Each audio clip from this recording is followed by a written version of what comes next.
우리가 이제 교회 안에서도 청년부 내에서도 섬기잖아요. 근데 그 양이 만만치가 않아요. 그런데 또 다른 교회 부서에서도 우리가 여러 가지 일을 섬겨요. 근데 이건 교회가 작을수록 뭐 어떤 친구는 운전도 하고 주일학교도 하고 성가대도 하고 또 청년부에서 일을 하기도 하고 또 작년 예배에서 어떤 스텝으로 섬기도 하고, 그러니까 일반 교육자보다 일이 더 많아. 사역자보다 일이 더 많아요. 근데 사역자들도 여러 가지를 하면서 잘 못하는 게 많고 지치기 쉬운데, 그러니까 교회가 작을수록 이제 일이 떠밀려 오죠. 근데 저는 우리 청년들이 노하는 것도 배워야 된다. 그리고 제가 여기 있는 청년들한테도 그래요. 너희들이 섬기는 건 좋은데 감당이 못할 정도로 많은 일들을 하고 많은 부서에서 섬기니까 결국에 번아웃 되지 않냐. 그리고 한 부서만 잘해서 그 부서가 부흥하게 만들어야 되는데 여기저기 다 들어가 갖고 지금 그 부서가 다 너희들 때문에 망하고 있지 않냐. 그러니까 망치지 말고 정말 감당할 수 있는 한두 곳.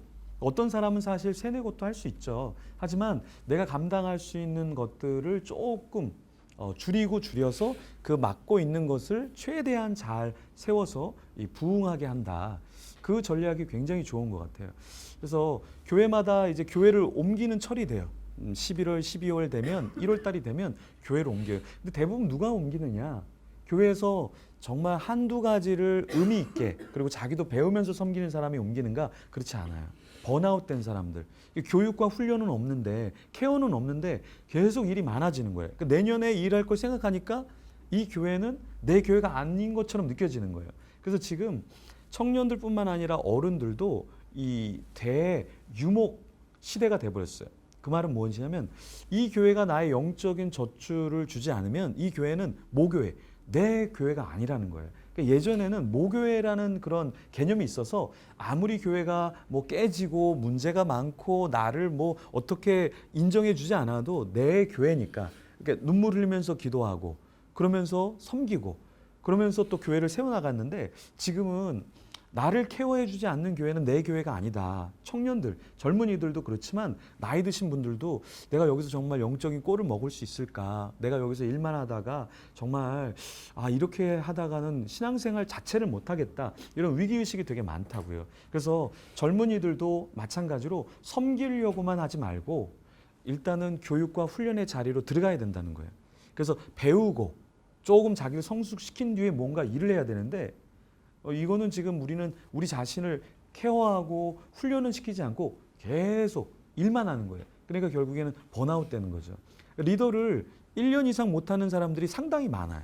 왜 1년 이상을 못할까? 그만큼 자기가 영적으로 공급을 못 받고 있다는 얘기예요. 그래서 목사님은 전에 있던 교회는 토요일 날 리더 모임에 안 나오면 주일 날 세우지 않았어요. 여기 교회에서도 토요일 날 나오지 않으면 드럼 치지 마라, 기타 치지 마라, 싱어하지 마라. 왜? 교회를 섬기는 게 중요한 게 아니라 자기를 준비시키고 자기가 채워지는 게 중요한 건데, 자기가 채워지지 않은 채 자꾸 뭔가를 하다 보니까 굉장히 교회가 나를 이용하는 것 같아. 교회가 그런 게 아닌데 자기 느낌이 굉장히 뭔가 서운하고 시험에 들고, 근데 그런 사람이 섬길 때 다른 사람들도 만족함이 높지가 않아요.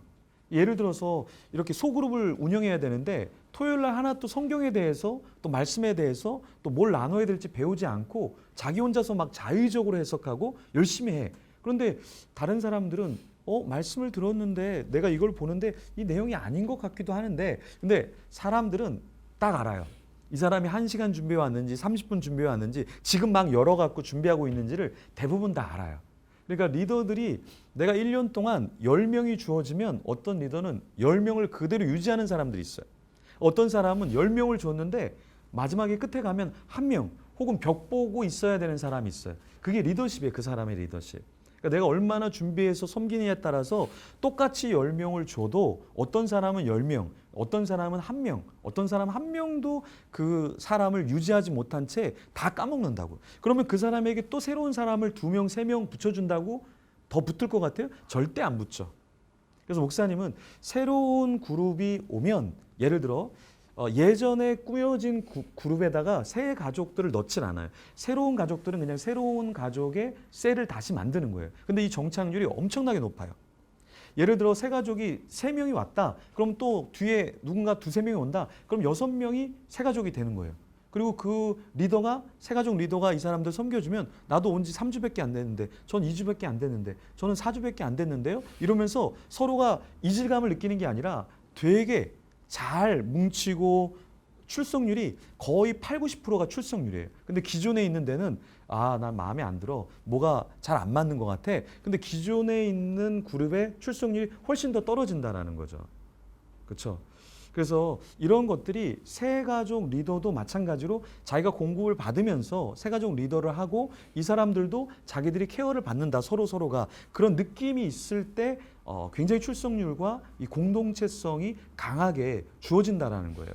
그러니까 여러분들도 섬길 때 너무나 여기 가서 속해지지도 않고 또 케어받는 것 같지도 않고 그래서 또 이렇게 하는 것보다는 여러분 한두 가지만 섬기는 게 가장 좋다. 그러면 우리가 교회를 안 섬기면 어떻게 돼요? 근데 그거는 여러분이 믿음이 없어서 그래요. 왜냐하면 여러분이 안 섬기면 다른 어른이 섬길 수도 있을 것이고 여러분보다 어린 사람이 섬길 수도 있을 것이고 아무것도 안 섬기는 사람이 내가 한번 섬겨봐야 되나? 너무 사람이 없다 그러는데 누군가는 섬기게 된다라는 거예요. 그래서 전에 한 권사님이 자기 11조를 어떤 교회에 개척교회에다가 헌금한대요. 그리고 또 선교지에 헌금한대요. 근데 그 권사님은 돈이 좀 있는 분이었어요. 근데 남편분도 사업을 해서 돈이 있는 분이에요. 그러니까 이 가정은 돈이 있는데 교회가 좀 규모가 있다 보니까 우리가 헌금 안 해도 얼마든지 교회는 돌아갈 것이고 내가 원하는 곳에 헌금을 한다. 굉장히 믿음이 좋은 것 같지만 제가 그렇게 하지 말라 그랬어요. 왜냐하면 권사님이 하나님이 될 수 있다.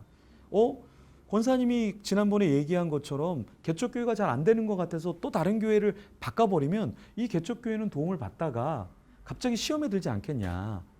그렇잖아요. 내가 하나님이 돼서 여기다가 후원했다 저기다 후원했다가 저 선교사님이 일을 못하는 것 같아. 그래서 제가 권사님한테 말씀드린 건 뭐냐면 권사님 하나님이 도우시잖아요. 하나님 살아계시잖아요. 그러면 여기 개척교회를 권사님이 그렇게 헌금으로 안 도와도 하나님이 누군가를 도와주실 겁니다. 권사님이 돕고 싶다면 그냥 감사한 마음으로 그냥 1,000원만 도와줘도 그 나머지는 다른 사람이 도울 수 있다. 그러니까 권사님이 하나님이 돼서 여기 도왔다 저기 도왔다가 마구마구 그렇게 헌금하는 게 아니라 헌금이 아니라 그거 권사님이 마음대로 하나님처럼 하는 신앙의 모습이 아니다. 이런 얘기를 했는데요. 우리가 섬길 때도 내가 아니면 안 돼. 그런 생각을 조금은 우리가 내려놓을 필요가 있어야 된다는 거죠. 내가 아니더라도 내가 부서를 위해서 그 곳을 위해서 기도하고 다른 사람이 분명히 보내주실 겁니다. 제 역량은 여기까지입니다를 이야기하는 것도 그것도 하나의 섬김이고 좋은 모델이 될 수 있다라는 거예요.